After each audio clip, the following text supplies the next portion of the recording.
ফিলিস্তিনে যাই, মিজানুর রহমান সাগর। ওরে মুসলিম ভাই চলো ফিলিস্তিনে যাই, সেখানে মরিয়া পড়িয়া আছে আমাদের জাতি ভাই।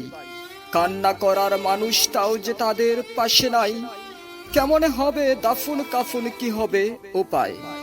জীবিত মানুষ পুড়িয়ে মারছে নিতুর ইহুদি জাতি, দেখিয়া শুনিয়া সওয়া যায় না করুণ পরিণতি। অবুঝ শিশু যখন তখন হয়ে যাচ্ছে লাশ, কে দেখিবে মায়ের কান্না বাবার দীর্ঘশ্বাস। ভাই হারানো বোনেরা সব করছে আহাজারি, তাদের কান্নায় আকাশ বাতাস হয়ে যাচ্ছে বাড়ি। আহত মানুষ যন্ত্রণাতে করিছে চিৎকার, অস্ত্রের জোরে কেড়ে নিয়েছে ঔষধ ও খাবার।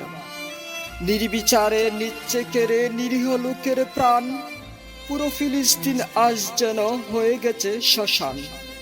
সব দেখিয়া সব শুনিয়া গড়ে নাহি তাকা যায়, তাই তো বলি সকলে মিলে চলো যাই সেথায়।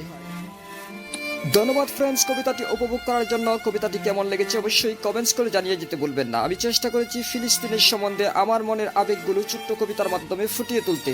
যদি সমানতম ভালো লেগে থাকে তাহলে ভিডিওতে একটি লাইক দিয়ে বন্ধু বান্ধবের সাথে শেয়ার করেন। আপনি যদি আমাদের নতুন শ্রোতা দর্শক হয়ে থাকেন তাহলে ইউটিউব চ্যানেলটি সাবস্ক্রাইব করে বেল আইকন প্রেস করে রাখুন। আর যদি ফেসবুক থেকে দেখে থাকেন তাহলে কষ্ট করে আমাদের আইডিটি ফলো করে দিন, তাহলে এরকম নিত্য নতুন ভিডিও সবার আগে পেয়ে যাবেন। সকলে ভালো থাকুন, সুস্থ থাকুন, কথা হবে নেক্সট টাইম। আজকের মতো বিদায়, আল্লাহ হাফেজ।